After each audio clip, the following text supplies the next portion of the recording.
காசு பணம் இல்லாதவன் ஏழை மகன்தான். அவன் காட்டோரமா ரோட்டோரமா படுத்து தூங்குறான். சொத்து சொகம் உள்ளவனோ செல்வ மகன்தான்.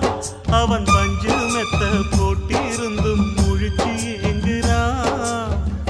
எது மற்ற பேர்களுக்கு ஏது கவலை? 4 காசு வச்சிருந்தா 100 கவலை. இங்கு ஆசை வச்ச நெஞ்சுக்கெல்லாம் அமைதி இல்லையே. என்ன வேலை அது என்ன